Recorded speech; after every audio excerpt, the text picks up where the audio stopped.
Bonsoir à tous. Je comprends pourquoi je suis hors circuit ce soir vu mon âge.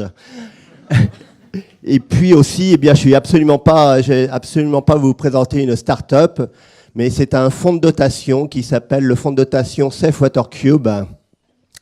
Alors le Safe Water Cube, c'est quoi? Safe Water Cube, c'est une fontaine à eau qui est en inox, qui mesure 1,20 m de haut sur 50 cm au carré et qui permet de potabiliser 1000 litres d'eau à l'heure, que ce soit de l'eau de mare, de l'eau de rivière ou l'eau d'un puits, sans électricité, sans aucun produit chimique et qui ne nécessite aucune maintenance. Alors, cette fontaine, à quoi elle sert et à qui elle est destinée? En fait, aujourd'hui, dans le monde, il y a plus de 2 milliards de personnes qui n'ont pas accès à l'eau potable et il y a plus de 2 millions d'enfants qui meurent chaque année à cause de la qualité d'eau qu'ils boivent. Alors, ces enfants, où est-ce qu'on les trouve? Ces personnes, où est-ce qu'on les trouve? Eh bien, on les trouve aussi bien à Haïti, on les trouve en Afrique, on les trouve en Inde, on les trouve en Asie. Et on les retrouve dans des villages qui n'ont pas d'électricité, qui n'ont pas d'eau potable et ensuite qui n'ont pas d'argent.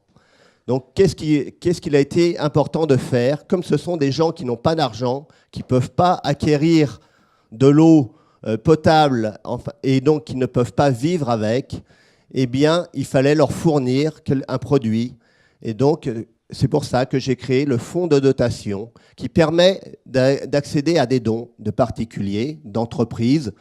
Ça va leur permettre d'avoir des crédits d'impôt et aussi de grosses fondations. À partir de là, on monte des projets avec des associations qui viennent nous voir, qui sont des associations qui sont soit dans l'éducation, dans la santé ou dans l'agriculture, qui sont déjà implantées dans les différents villages du monde et qui nous disent, eh bien, voilà ce que l'on fait déjà depuis un certain nombre d'années avec ces gens-là, mais on a une problématique d'eau. À partir de là, on monte des projets, on les budgétise et on fait appel à des dons pour les financer. Une fois qu'on a récolté l'argent pour les financer, eh bien, on a créé aussi une pièce de théâtre.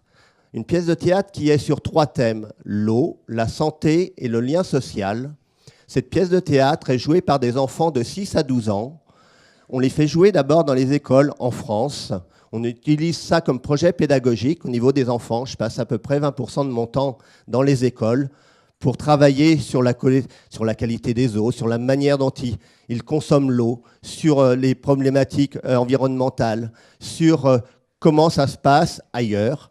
Et puis, cette pièce de théâtre, en fait, eh bien, on la fait jouer dans les villages dans lesquels on va installer le Safe Water Cube. Ça a pour effet que les enfants, comme ça, savent qu'ils vont avoir de l'eau potable qui va arriver dans le village. Ensuite, ils en parlent à leurs parents, qui eux aussi, comme ça, vont être informés. Donc, lorsqu'on arrive, eh bien, tout le village est au courant qu'il va y avoir de l'eau potable qui va arriver dans le village. Ensuite, on prend contact avec le chef de village. Et le chef de village nous propose 2 personnes que l'on va former, qui ensuite, ces personnes, sont rémunérées par l'ensemble des familles du village. Il faut savoir que dans des villages en Afrique, les gens gagnent environ 3 € par jour. Et donc, chaque famille va donner entre 30 et 50 centimes d'euros par mois de manière à avoir de l'eau potable. Donc, l'ensemble de la communauté est intégré au projet. Ça empêche les vols, ça empêche les destructions. Et les personnes qui sont formées sont responsables du matériel. Et donc, il n'y a qu'une seule chose pour elles à faire. Donc, ça va être de pomper parce que c'est une pompe manuelle. Et ensuite, de nettoyer les filtres lorsqu'ils sont colmatés.